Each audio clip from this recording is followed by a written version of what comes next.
Okay, so we're live.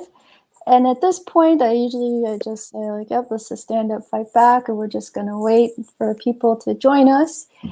And then I will start the intro. So we just give it about a minute. So this is a nice time to have a sip of coffee or, look in the mirror one last time, see if your hair is okay. Mine is always a mess though, because I'm usually too sleepy to do anything with it these days. Although, like with the pandemic, I gave up.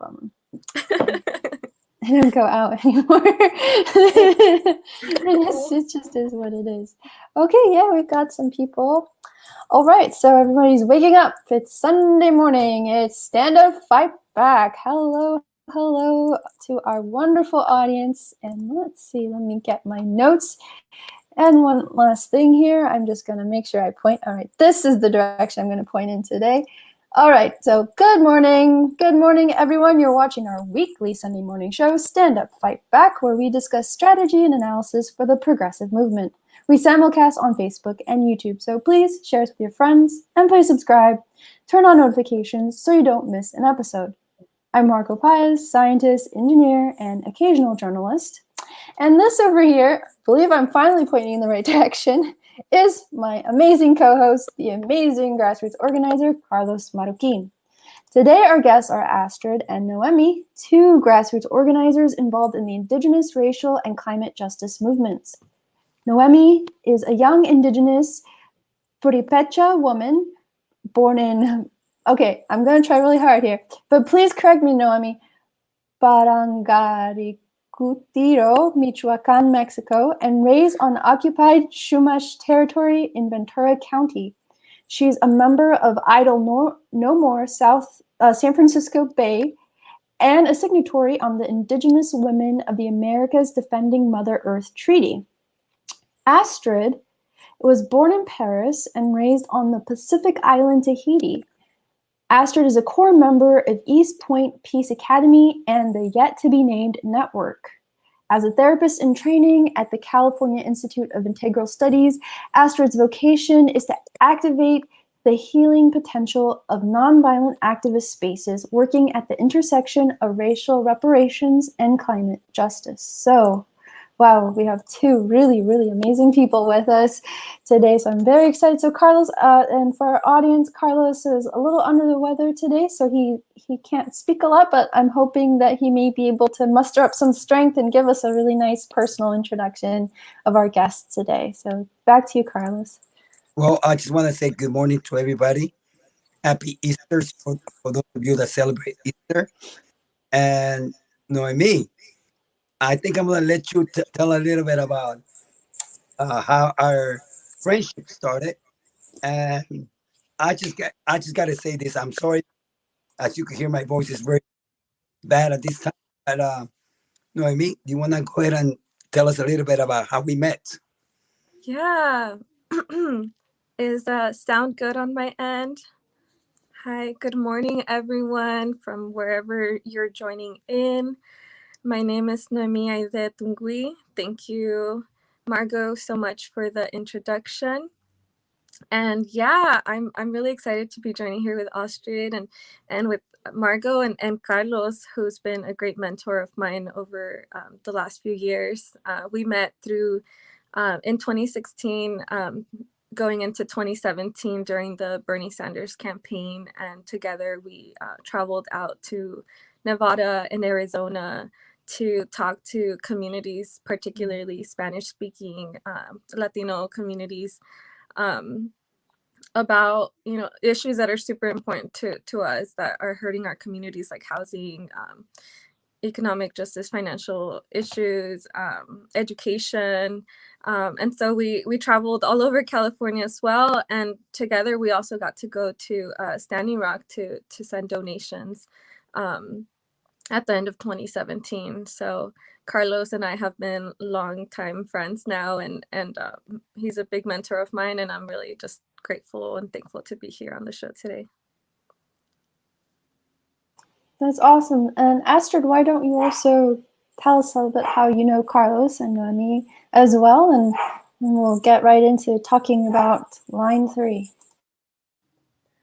Well, I have the real privilege to be working with Noemi on the Stop Line 3 campaign um, from the Bay Area, and also, I mean, the ANSYS territory, Ohlone territory, also called Bay Area.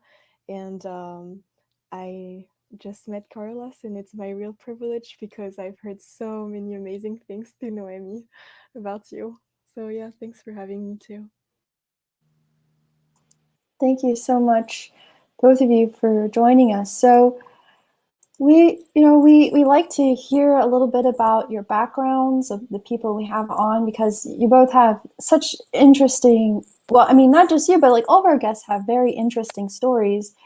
So maybe Noemi and Astrid, you could tell us a little bit about how you got into this work before we start talking about the actual work. So Astrid, maybe we could start with you. How did you get involved in this kind of organizing? So I was very lucky to meet Kazu Haga and Chris Moore-Bachman from the East Point Peace Academy in 2018. And from then I learned about the importance of blending together racial reparation work and climate justice. There will never be true climate accountability without racial accountability, especially in this country. And so I got involved back then, seeing how this opinion is not shared by everyone, and I think it's really important to share that message. So yeah, that's. Thank you, Astrid. And Noemi, how about you? Would you mind telling us a little bit about how you got involved in organizing? Yeah, I just definitely want to start off by naming that I'm currently on occupied Chumash land in Ventura County. And I just want to thank the Chumash people for continuing to work to protect this land. And I stand with them in protecting it so that we can continue to live in this beautiful, beautiful land here next to the beaches. And I got involved. I grew up in Mexico, and I, crossed this man-made border. And throughout my life, growing up undocumented, I definitely experienced a lot of all the intersectional issues: housing, immigration, race, all of the different struggles that intersect when we're labeled as foreigners, as outsiders, as not from these lands. And so I think it wasn't until around when I was in college, and really around the time I met Carlos, that I got involved politically and started to really see that my voice and my actions really did matter, and that they were so necessary, and that we could also bring in more community, that we could make change. And I became a delegate for Bernie Sanders, and got to go to Philly, and really was a very humbling experience for me.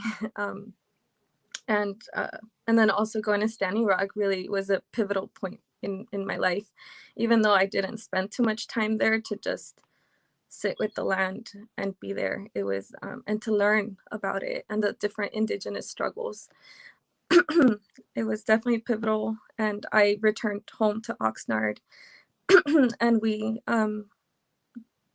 did a campaign to stop the Puente power plant, which we were successful in. Oxnard having the most power plants of any other coastal city. And so we recently took down 2 Junipero Serra statues here in Ventura through the city council and through our collective movements. And so there's just been so much momentum. And so that's what's led me to get involved with the work to stop Line 3, because to me, it's all connected. Awesome. Yeah, and me also, you at one point you were working for Congressman Grijalva. Tell us a little bit about that. Yeah, through my university, I was able to work to go into a program to go to Washington, D.C. And so I had met Congressmember Raul Grijalva at a few Bernie Sanders Latino events in LA, and then with Carlos. And also we got to see him at Standing Rock and learn about, his work as a natural resources chairman. And he's now the chairman of the Natural Resources Committee in DC, and so I got to work in his office and see how the system works and doesn't work. And yeah. Thank you. Awesome, Neomi. Okay, so let's talk about line 3. So can you both of you tell us what is line 3 and why should our audience care about it? Yeah, Astrid, did you want to start? Do you want to start? Yeah, definitely. So line 3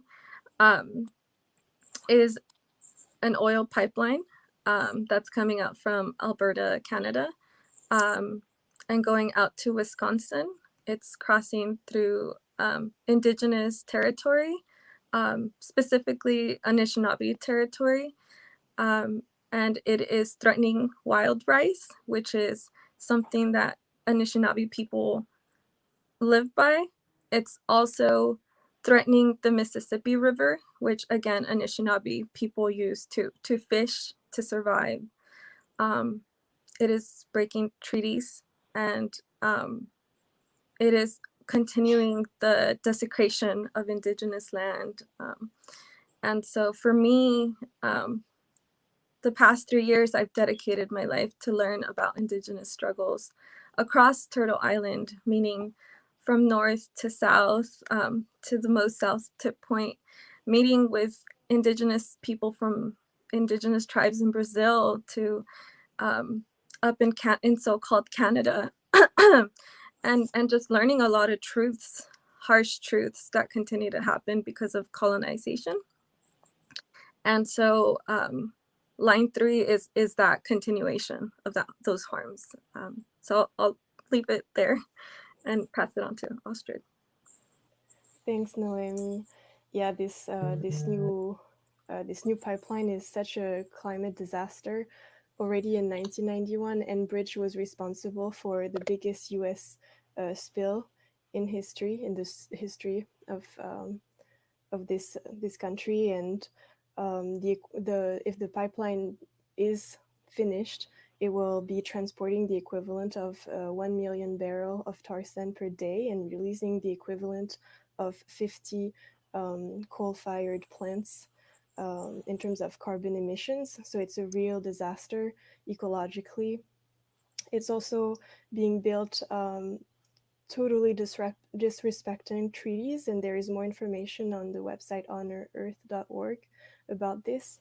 Enbridge started the construction of the pipeline earlier this year, before the finishing of the survey of sacred indigenous sites, which was not supposed to happen. So there's a clear violation of indigenous rights here. And to me, coming from the Pacific Island and having seen firsthand the impact of colonization and patriarchy, I am just so tired of seeing the rights of those that have been made disempowered within bigger structures. I'm so tired of seeing these people's rights being violated. And that's the reason we have climate change, because some people's voices just doesn't count as much. And that's just not fair. And so it's a lot of these feelings that really lead me to this fight. And I'm so grateful to be working with people like Noemi, because we need to follow indigenous leadership. I think it's Albert Einstein that said that a level of consciousness that created a problem cannot solve that problem, which means that we need to look to the people who know how to solve the problem. So that's the reason why I'm in this movement. Thank you. So line 3 is tied on different levels to the issues of climate change and indigenous sovereignty, indigenous rights. I think Noemi, you mentioned that there were some treaties that were being violated, or Astrid, you mentioned it. Do you know anything about these treaties that are in existence and that are being violated? Maybe you can inform our audience on what they were about and in what ways they are being ignored. I can speak a little bit about this, and more information is available on honorearth.org.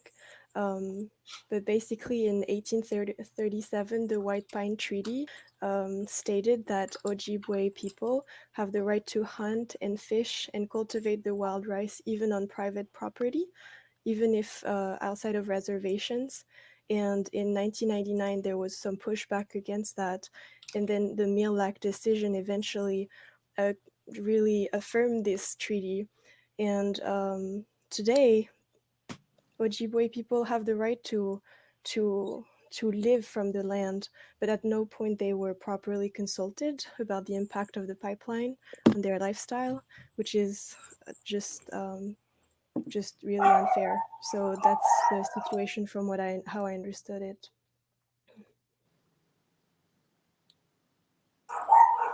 No, I mean, do you have any other insight on that by any chance? Yeah, Would you like to comment on? I would just like to add that indigenous people have not given consent. That is something that even under the UN Declaration of Indigenous People, that's one thing that is super important, consent, to be able to go into their lands. And I know from Indigenous history that just about every treaty that the US has signed with Indigenous people has been broken. This is a continuation of that. And Indigenous people, particularly Indigenous youth leaders, are calling on Biden to say no more, to say, we need consent. And so that's why they're actually, Indigenous youth just marched to DC to deliver about somewhere around 400,000 signatures to say our treaties are continue to be broken. You need to stop. Under the Harris and Biden administration, you need to stop Line 3 and the Dakota Access Pipeline. And they're actually on their way home right now from DC. And so you mentioned President Biden. He recently appointed and successfully appointed Deb Haaland as the Secretary of the Department of the Interior. And Deb Haaland is also of Indigenous background. How do you feel about her appointment to this position? Do you think that this will help the movement for Indigenous, at least like acknowledgement of these treaties? And do you think that this will do anything positive in that regard, or like even with regard to Line 3? Is there a pathway there? Yeah, I don't have a lot to share here. I do know that Deb Haaland's appointment has been a huge leap of hope for Indigenous communities, for so many Indigenous peoples, as I've been seeing celebration in different Indigenous spaces I've been in. I do have to acknowledge that working under a US colonial government, that it's very difficult to pass real progressive legislation and so forth, just from my experience talking to Congressmember Grijalva and other legislators over the last few years. But I am praying, and I am asking people to pray and to support and stand with Deb Haaland, because when we elect people, it is not just for them to do the work, it is for us to back them as a community and to all of us work together to create that change. So it's not just up to Deb Haaland to do it. She needs our help. So this is my ask for people to support her and pray for her, that we can give her the strength. I know she has the strength, and we just know that this government historically has hurt Indigenous communities, has lied, and has built distrust in Indigenous communities. We see it through this pandemic. Indigenous people were hit the worst. So, yeah. Now, let me ask a question, because one of the big reasons why we must stop line 3 is because it also contaminates the water. And a lot of people, perhaps millions of people, depend on that. Can you elaborate on that, please? Yeah. Astrid, did you want to jump in? And I can also answer alone. Yeah, I just want to really echo what you just said, Carlos. There are millions of people depending on the water right now. And unfortunately, what Enbridge calls a replacement pipeline, which is just a complete new corridor, is leaving an older pipeline without like maintenance, without reparation. And so we're really concerned that the old line that's being abandoned is going to create leaks into the wild rice, into the water, pollute the land, make the people sick. And once again, the people who rely on these resources are indigenous people. So it's a real tragedy, and it's a real, yeah, it's terrible. So, So Astrid, you're saying there's an old pipeline that is there, like another oil pipeline. So yeah, why do you know why they're abandoning this other pipeline to create a new one in the same yeah. area? Yeah, it's because the other pipeline is too old, and I believe they also want to increase the volume of that pipeline. So Mm. if you look up, there is a pipeline that is north, and then they're building a new corridor south, and so they're abandoning the pipeline so that they don't have to maintain it, and so that they can transport more tar sand, and so that's the big threat to the land and the water. There's no there are no regulations or oversight that says that they have to make sure that this old pipeline doesn't leak, doesn't end up polluting the surrounding environment. So if there is, they're not respecting it. I mean, something that was really that the news talked about is that the Minnesota Pollution Regulation Agency had a committee appointed in order to assess whether the new corridor would be standard and would be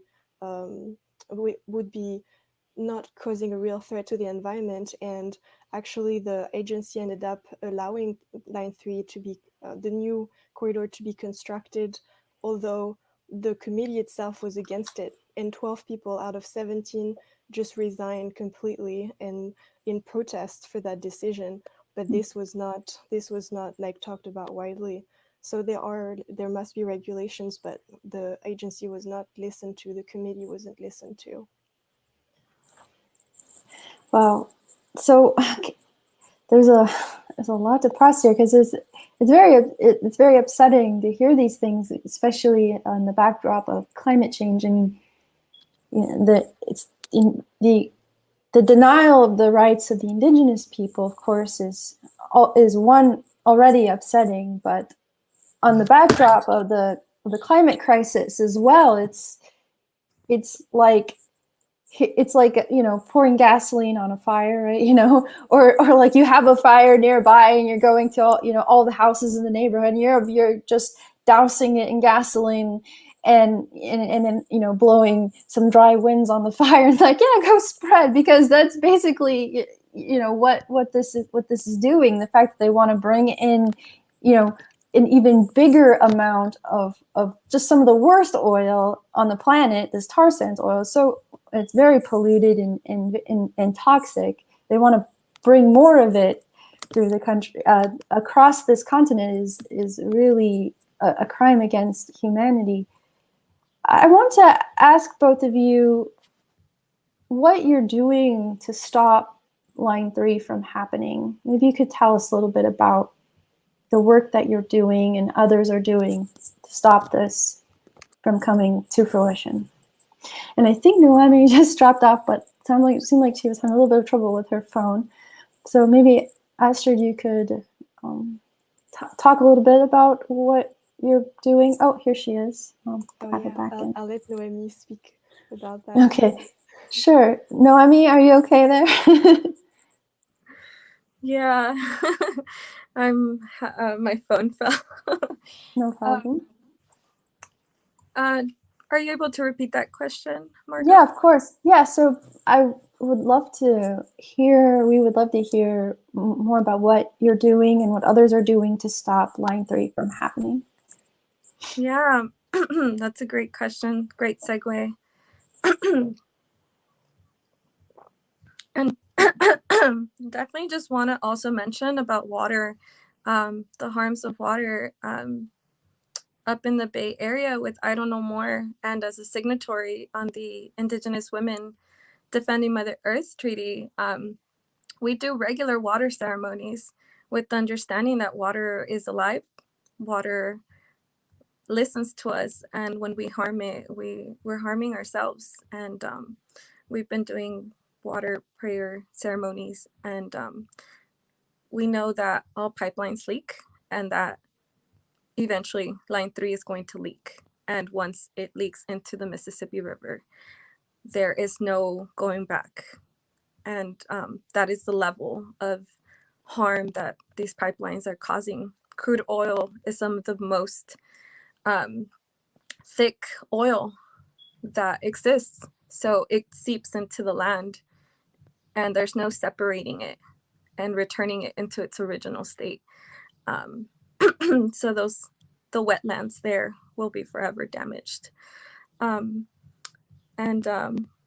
into so because of these harms, our communities in the Bay Area have been taking action. And so along with the Indigenous Environmental Network, back in January, we did a car caravan where they invited us to basically in each community look at the different polluting projects that are in our backyards, with the emphasis of stopping also line 3 and DAPL. And so we focused on Chevron, which in the Bay Area, we have the refinery corridor.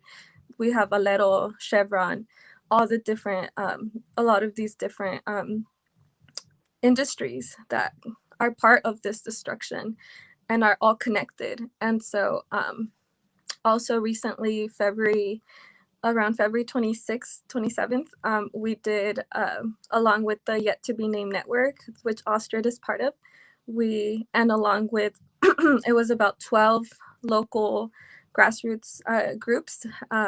So we had the Poor People's Campaign, Youth versus Apocalypse, which is a very BIPOC youth-led, and I mean like 12, 13-year-olds led environmental justice org. We had Earth Guardians, Sunrise Movement, Thousand Grandmothers, which are their grandmothers who show up in their skirts and they help blockade streets for us. And so it was just beautiful. And so because of the pandemic, I ended up over here in Southern California, back home, and just trusting the process. And I got to be one of the co-MCs for the event. And so I was remote, but basically they set up huge speakers, and we had murals, street murals. So these are murals that take up the whole street from one end on the left lane to the right lane. In front of the Oakland Federal Building, because this is a federal issue.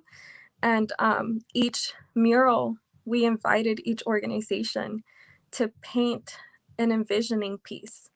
Instead of these harmful things that are happening that we're causing to Mother Earth, what would we like to see?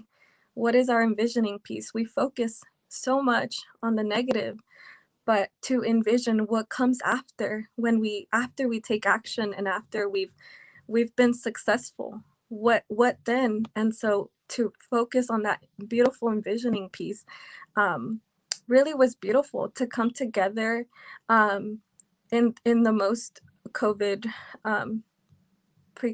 cautious way. And so we only invited a few people to be painters, and then we had a Zoom broadcast for people to join in through a virtual rally. And it was so beautiful. And so Astrid was there in person. So Astrid, I'll pass it on to you if you want to share some thoughts about that beautiful event. Thank you. Yeah, it was really amazing to hear your voice coming from SoCal in the street. It was beautiful. You know, we really want to have this movement be as irresistible as possible, And again, we cannot dismantle a system using its own tools. We need to find new ways to bring joy and to bring community and to bring healing. And we really believe that the arts and music and community is going to lead us there. And so, yeah, we did this beautiful mural, and we brought a lot of organizations. This movement, in the end, hopefully will be a movement of movements, where different movements to come together, and we just really call on the administration to stop the pipelines, line 3, stop DAPL. And another way that we also want to respond to the Indigenous leaders' call is by sending direct action teams up to Minnesota, which we're doing. And so it's a beautiful way, like it's really beautiful to see people coming from different organizations. They don't know each other, but they just start organizing, and then just go and put their bodies on the line. So that's also something that's so inspiring. And of course, it's a multiracial movement, so it comes with its own set of challenges. But as Noemi was saying, we're just living the world that we want to see for ourselves, for the newer generations. We just try and build that world now, because we don't want to wait for anyone who's not ready for it, because Mother Earth and communities, we need it. Yeah, so what are some of the challenges that you're facing organizing around this, trying to stop this pipeline? What do you see as the maybe like some roadblocks that have made it difficult? Do you want to go, Noemi? Yeah, I can definitely share some challenges that come to mind. One is that we are still in a pandemic, and so traveling is a big risk for a lot of our communities. Indigenous peoples communities are, we saw on the news and through grassroots voices that Indigenous communities were hit the worst, and we lost so many elders. So that is a big challenge of how do we show up to support line 3, but also in a way that's more helpful than harmful. That also leads me to it's so important to answer the call to go to line 3, which Indigenous people have been asking us to do, particularly Anishinaabe people living in that territory. That's their home, and so they're like putting a call out to our communities to go, but to go in a good way, to show up in a good way, meaning to not make it about ourselves, right? To we saw one of the lessons that came out of of the Dakota Access Pipeline was that a lot of white identifying people went and caused more harm than good, meaning took drugs and alcohol, didn't obey the different protocols, didn't listen to Indigenous leadership, didn't prepare mentally, spiritually, emotionally prior to going. And the resources are limited out there. And so one of their asks is that we go in a way that we are self-sufficient, and that there's donations and there's food and stuff like that at the camps, but we have to go as self-sufficient and as prepared so that we don't take up space in a bad way.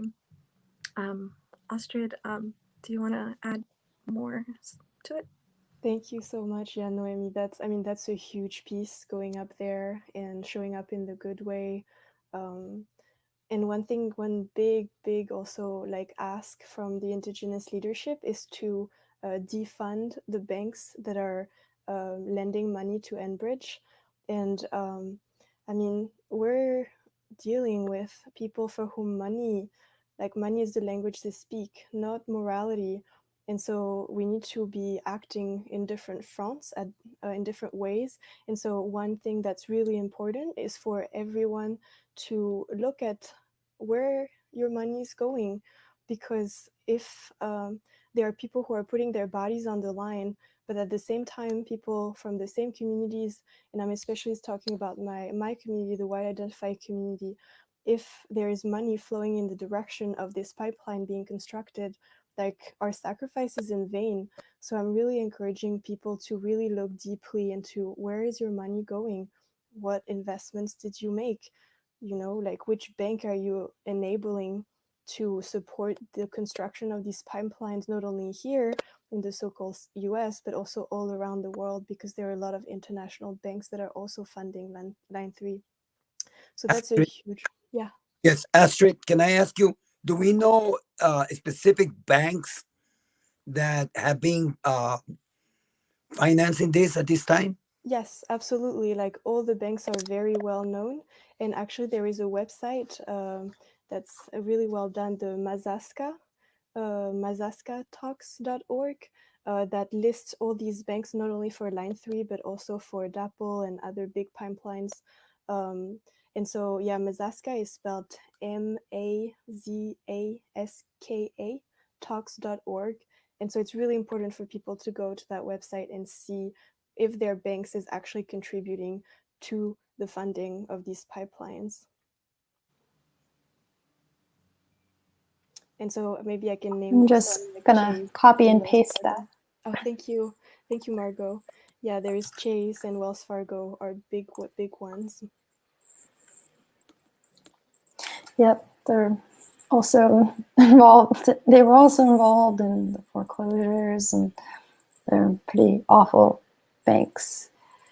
So I guess it's not a surprise that they would also be involved in something like this as well. So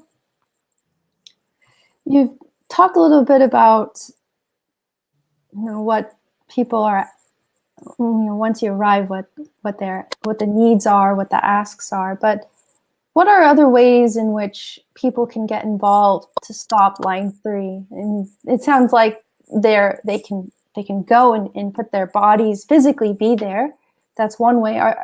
Are there any other ways that people can get involved as well if they're not able to actually go to Line 3?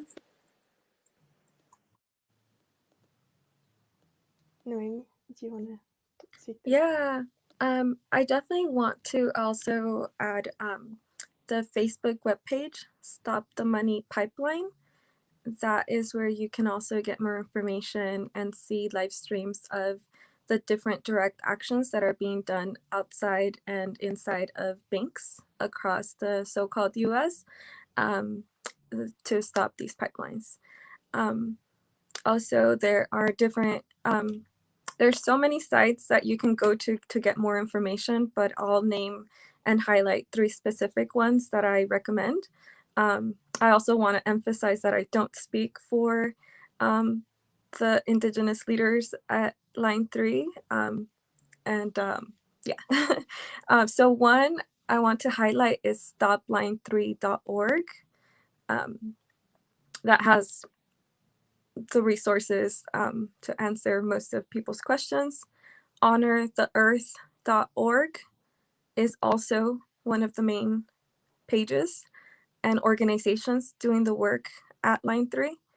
And finally, WelcomeWaterProtectors.com.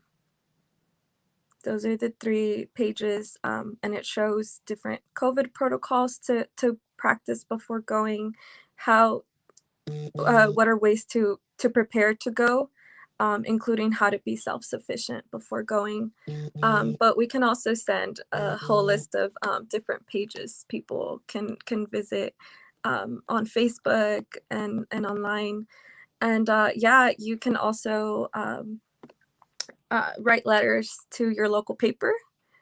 You can call on President Biden. We actually need you to call on President Biden and Vice President Kamala Harris to stop Line 3. Tag them on Twitter, on Facebook. If you have access to your local Congress member, or even if you just live in any district, you have access. You can call your Congress member, your legislators, to tell them to take action against Line 3, to go visit the land themselves so that they can see the harms directly. We invite people to also learn about how to honor treaties and to learn about what land they are living on currently if they don't live on Anishinaabe territory.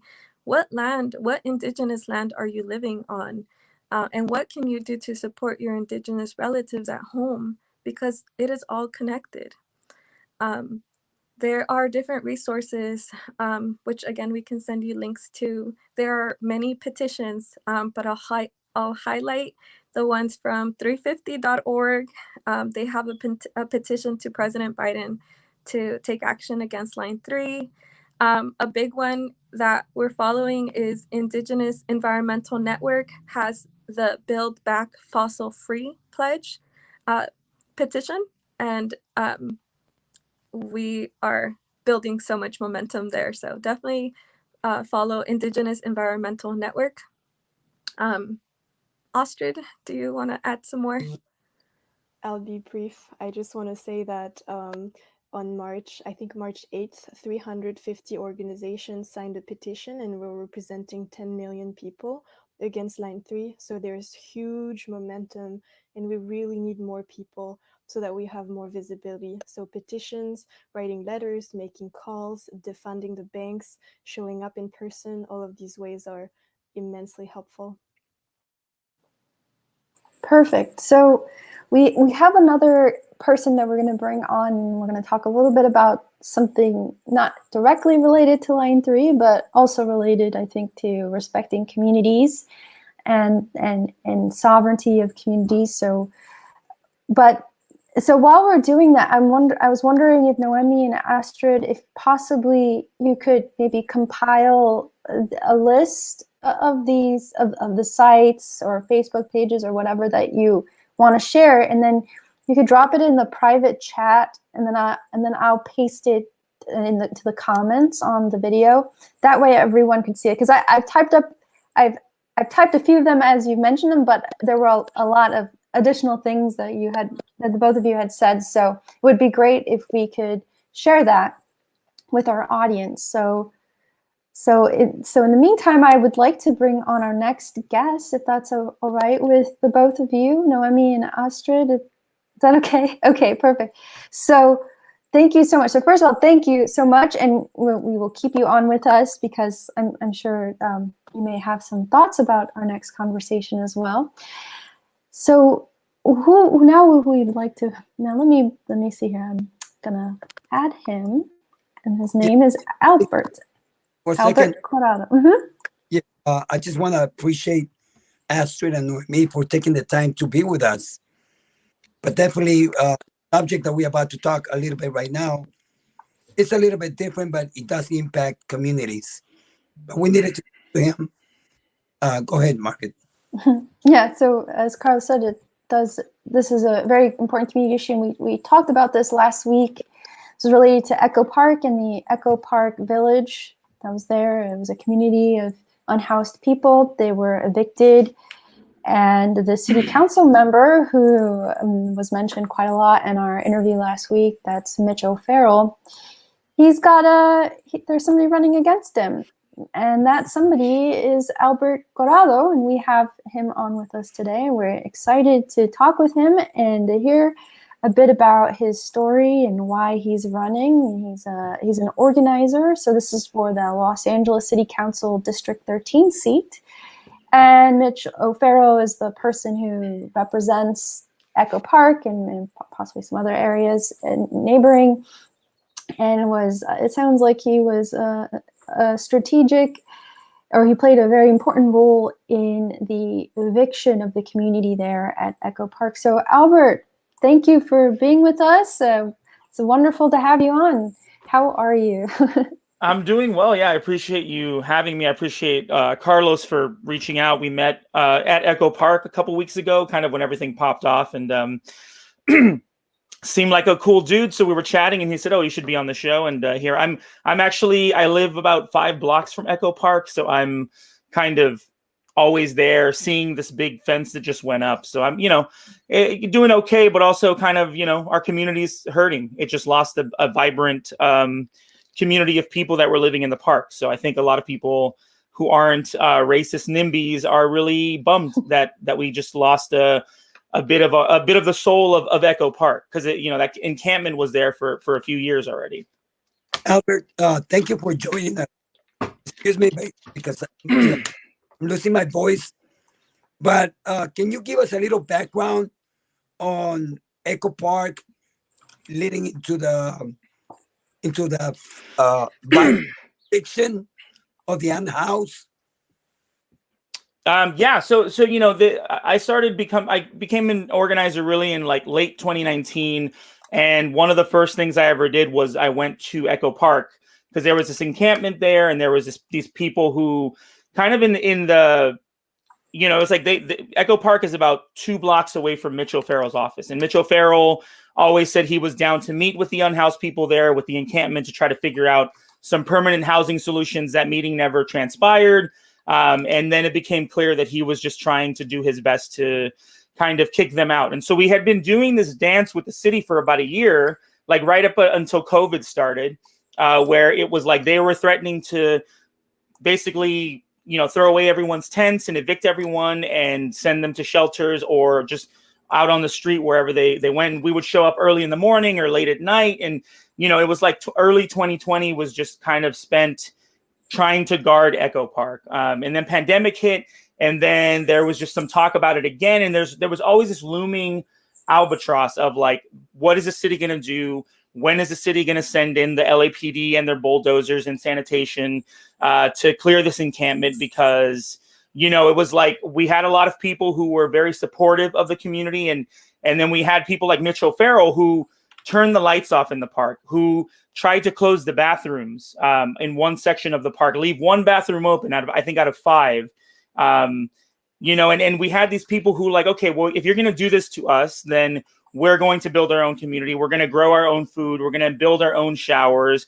We're going to, with the help of community funding and stuff like that, we're going to get a generator and build a kitchen. And so what you saw was a really amazing community pop out of Echo Park that was basically an answer to the city kind of turning its back on those people. The city wants to offer really bad, really temporary solutions to these problems, sending people to a hotel or to a really strict shelter. And they said, you know what, we don't want that because that's not a humane solution. That's not permanent housing. So we're going to make this park it's going to be like a family. And what people I think don't understand is that encampments of unhoused people are just like regular communities. There's friendships, there's rivalries, there's all sorts of things. It's like when you get a large group of people together, you're going to get the social dynamics of a neighborhood, of a group of friends.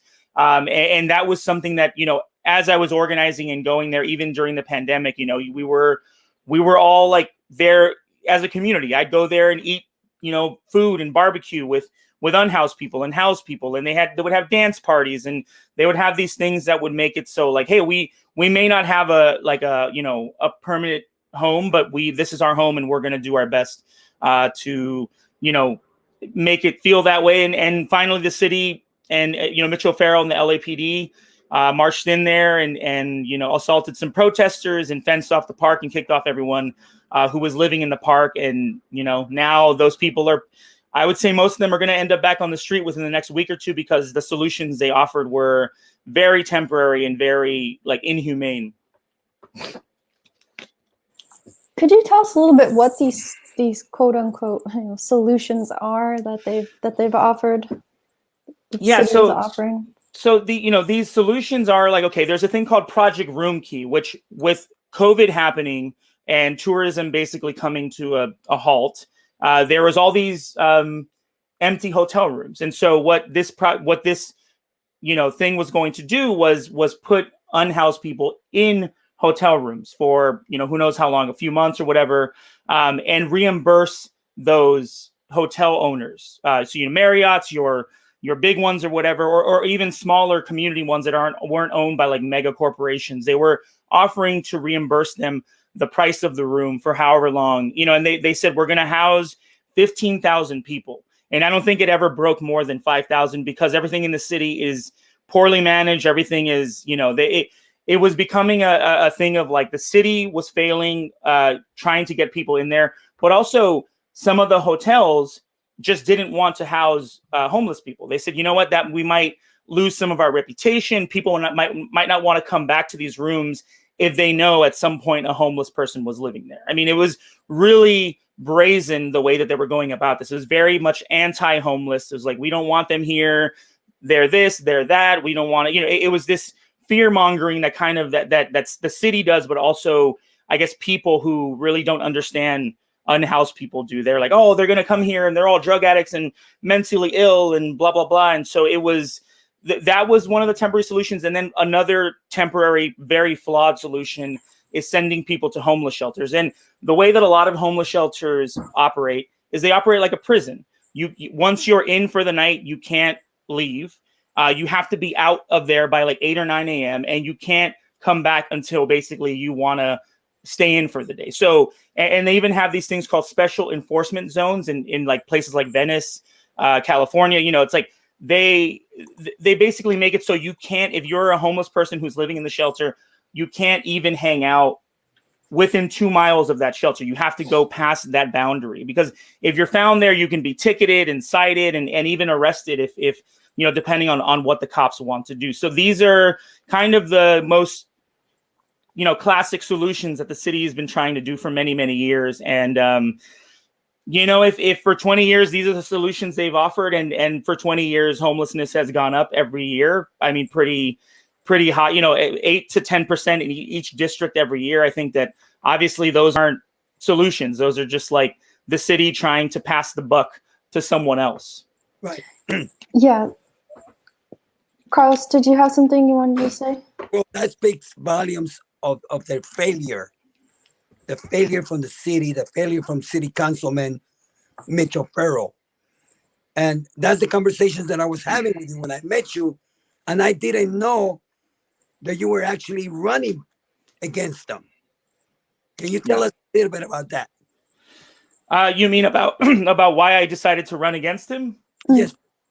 Yeah. So my sort of story as an organizer and activist, I was born and raised in LA, but LA being my hometown, I was always like leaving, kind of trying to move elsewhere. And so I moved away to Minneapolis in March of 2018 and was there for 4 months and having kind of a great time and thinking, oh, I'm going to relocate to the Midwest. This is awesome.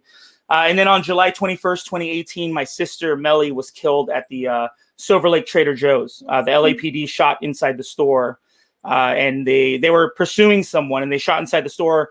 And they killed my sister, who at the time was 27. She was one of the managers there. And so I moved back to LA, took a lot of time to kind of grieve and do therapy and kind of deal with like losing my baby sister. And then, kind of realized I didn't want to go back to working. I was working in coffee shops and restaurants before that. And I knew that I wanted to do something a little more worthwhile. And so I just thought, you know what, I'm going to get involved in my community. And one of the very first things I did was, I was like, oh, I always wanted to help out homeless people. I want to do a soup kitchen or do something. I didn't know what outreach meant. I didn't know what that there was already these organizations in town who were doing great work. So I just kind of looked stuff up on Twitter and I was like, oh, this organization SELA sounds great. They do stuff in Echo Park and they do stuff in Silver Lake and Atwater and all that. And so I started getting involved in that way. And then through that kind of got to know people in organizations like No Olympics, which is an anti-Olympic organization here in Los Angeles. And I became like a very active member. I was going to street watch meetings, going to meetings and, where I was meeting all these new people who were like kind of teaching me a lot of these great ideas or kind of giving names to ideas that I already had and feelings that I had within me of how I felt that the city was failing people. And so what the kind of connection I made was like, what happened with my sister was a failure of the city on its citizen, right? So the city employee, the LAPD, the two cops who killed my sister, failed their community. They failed Melly because they killed her, because they shot 8 shots into a crowded grocery store. And for me, that's a failure of the system that we're told is supposed to take care of us. And by that same token, the failure of allowing that many people to live on the street and not addressing why those things happen. They address it when it exists, and they try to criminalize homeless people. They try to brutalize them. They try to force them out of, wherever they might be staying.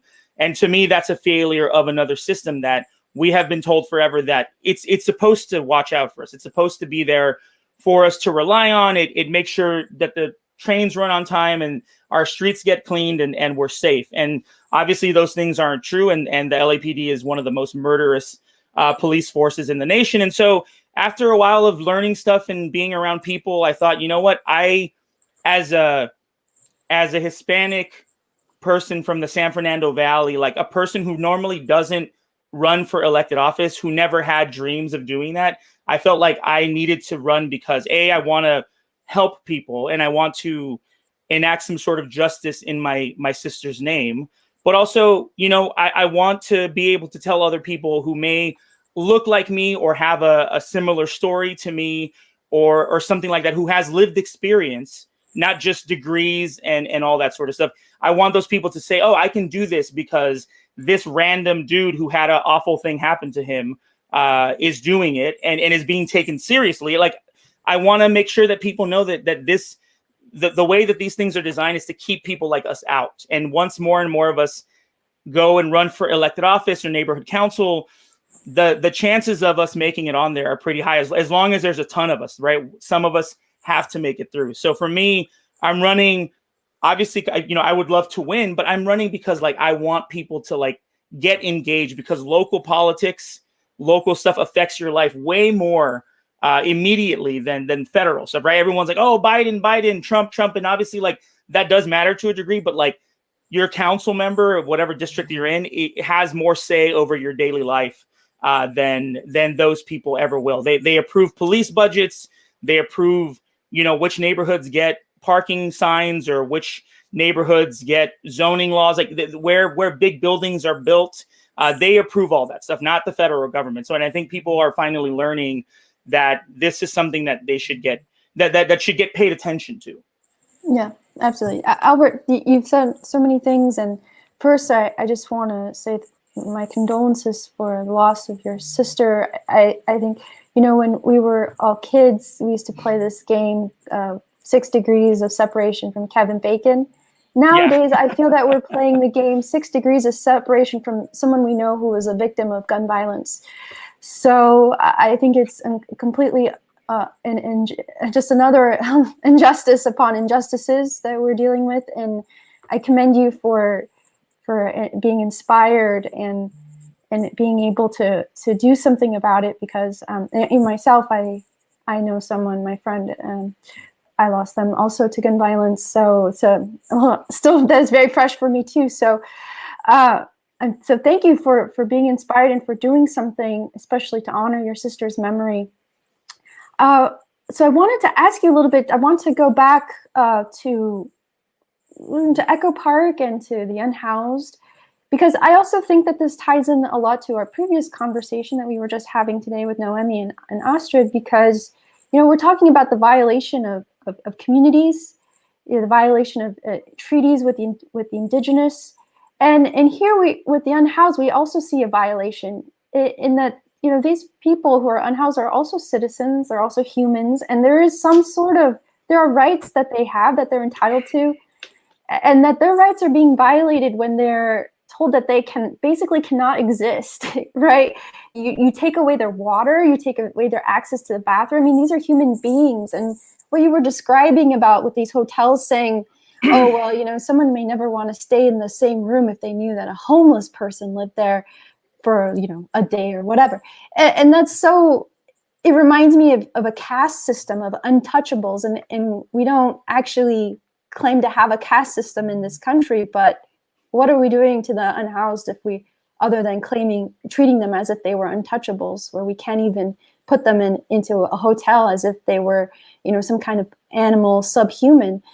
So that was a little bit of a tangent, but I wanted to get back to that in terms of the luxury developments that have been going on across Los Angeles and really across the country, where we've been seeing that. And I saw that in New York as well. And I'm wondering if maybe you can talk a little bit about how this is exacerbating the crisis of homelessness or people being unhoused.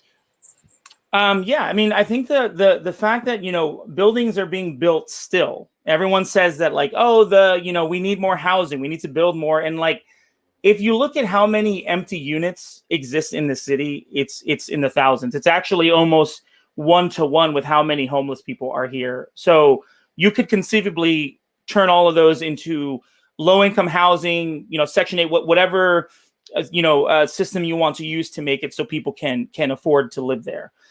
For people, first, once someone gets, on the street, it is incredibly hard to get them off. And it's because it's hard to get a job. Maybe they don't have the necessary paperwork. Maybe they don't have a bank account. Maybe they don't have all this. And so what we're seeing is people being tossed out onto the street with new developments being built every day, big sky rises, buildings, all sorts of stuff. Where let's say they're building a apartment complex with 50 units, right?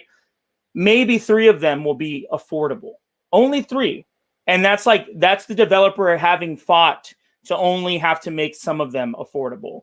Because again, in the minds of these people, affordable means lower class people, right? That's the dog whistle that's going off is, oh, affordable, Section 8.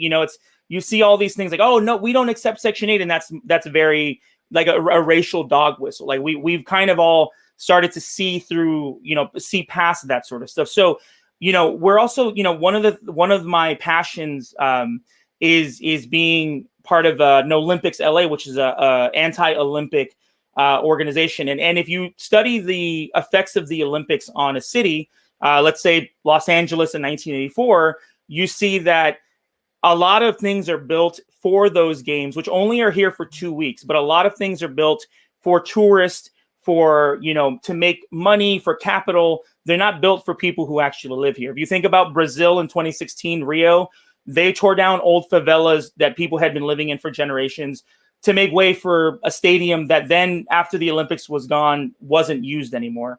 In LA, I mean, if we're talking about 2028, the LA Olympics are supposed to come back. The LAPD is saying, hey, we want 3,000 more officers. If we're to basically have the Olympics here, we need that many more officers. And also that means that LAPD is going to be working with ICE, with Border Patrol, with Homeland Security.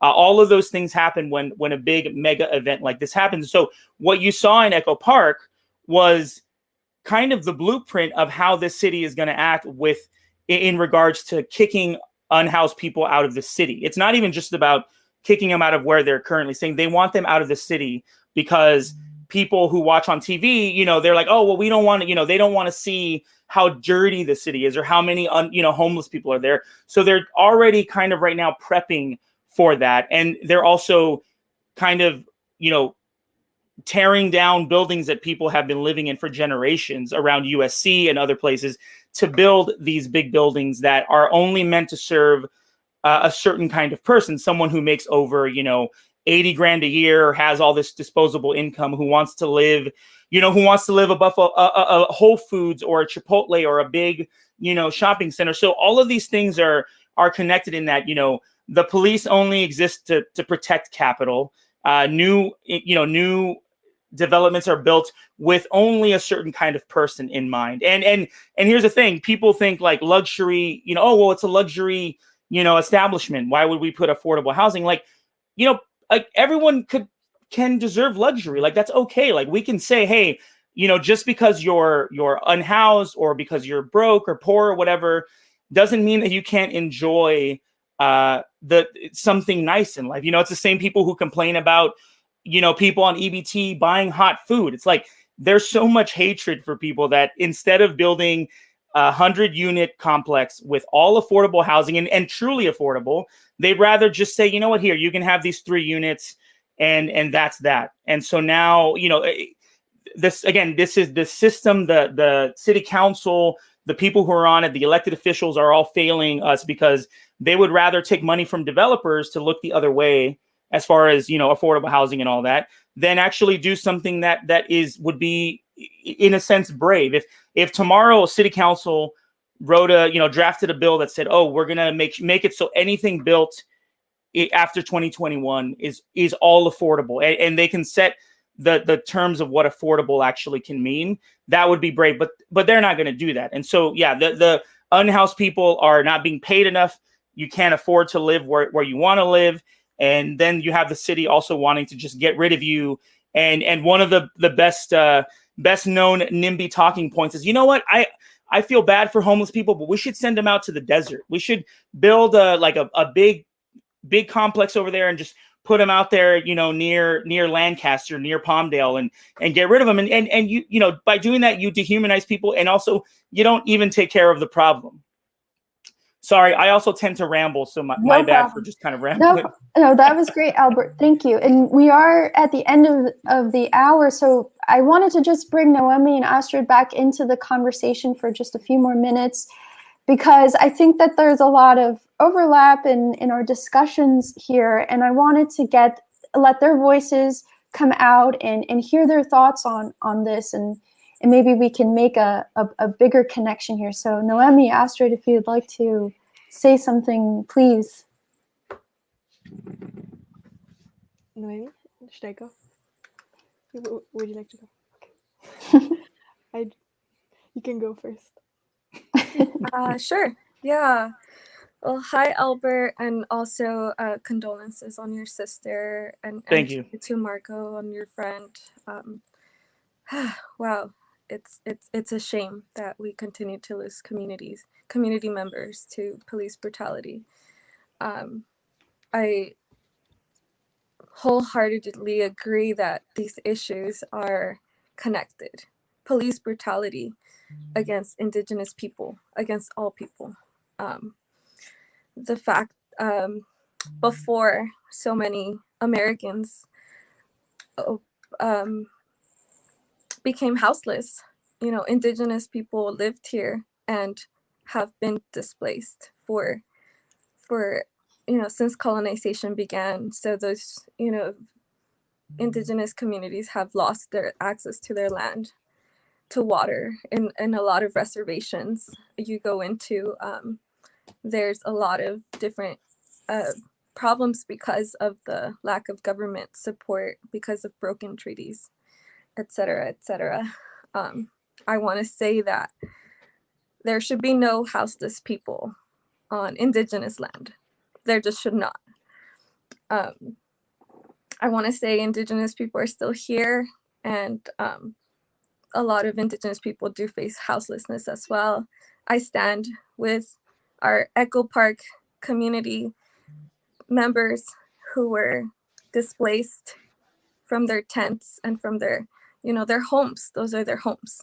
And I watched in horror as they were being kettled and pushed out during a pandemic.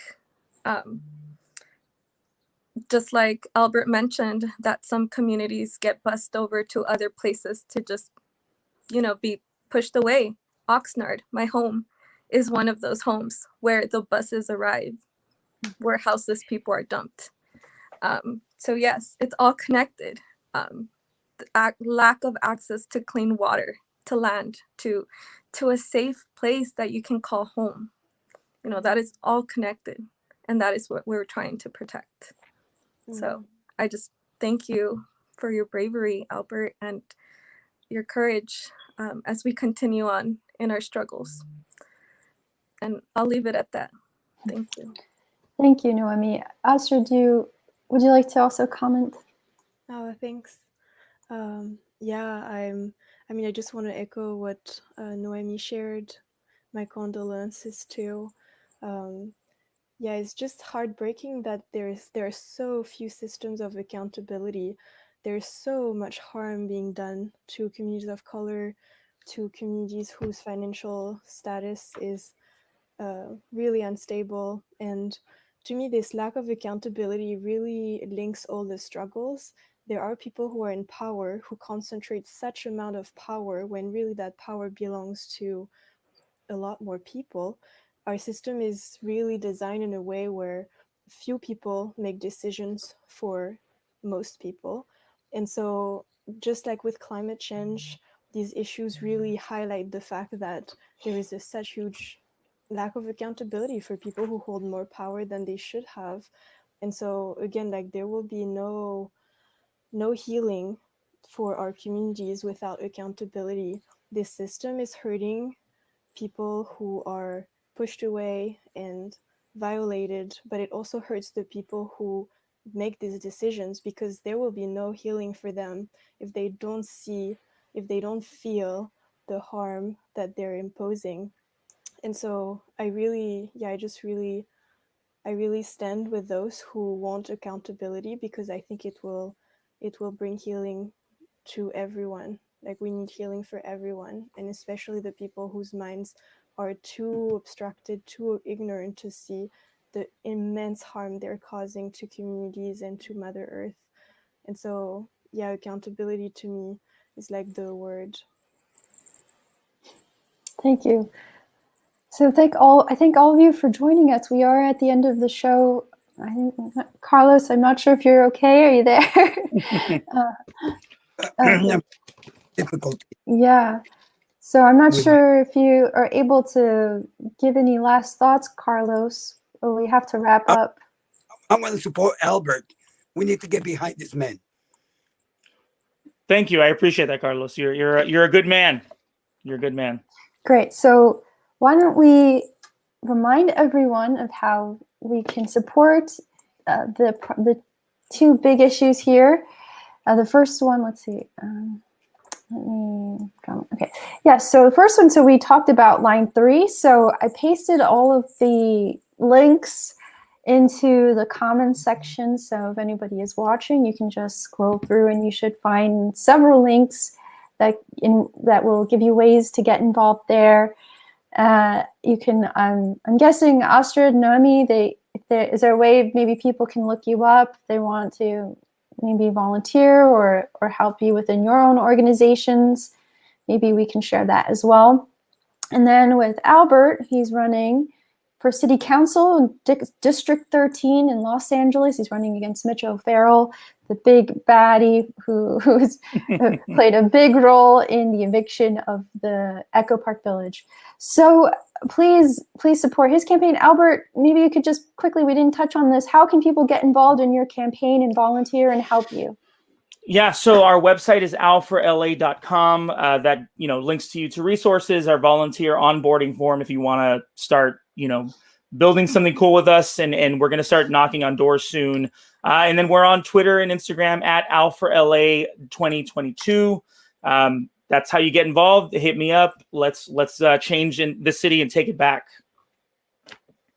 Awesome, thank you. And let's see, I think Idle No More SF Bay is another way to find out about Neomi and Astrid's work. So I will paste that also into the comments. So there they are. Okay.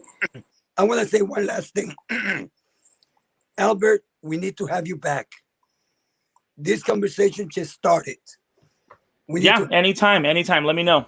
And definitely we're going to be behind your campaign. Appreciate that. Thank you. Great. Well, we do have to go, unfortunately, but this has been a really great discussion with 3 of you. I'm so glad that you were able to join us. And I hope that our audience also got a lot out of this conversation. There's just so many layers here, and we find that there's just all of these injustices are all connected, and we have to solve all of them. But we can do it. The more people who volunteer and who organize and get involved in any way possible, the more likely we are to be able to do this. So thank you everyone for watching and for joining us this Sunday morning. You've been watching Stand Up Fight Back. I'm Margot Paez, co-host, and my amazing co-host over here, somewhere on that side. Yep, that way over there. That's Carlos Marroquin. He's an amazing grassroots organizer here in Los Angeles. And of course, we air our show live every Sunday morning at 10 a.m. Pacific time, 1 p.m. Eastern time. We broadcast on Facebook, in particular on the Bernie Sanders Brigade page. So you can find us there. And you can also find us on YouTube at my channel called Inside Out News. And you can like us, turn on notifications, hit the subscription button, and share us with everyone you know. Okay, we don't ask for donations. We just ask, please share, because we have so many wonderful guests that we want you to meet, and we want you to get involved with their work. So thank you, and please stay safe. Have a wonderful week. Get vaccinated, wear 2 masks, and this pandemic will be over soon. So Goodbye, everyone. Thank Bye. you. Thanks for having me on. Bye.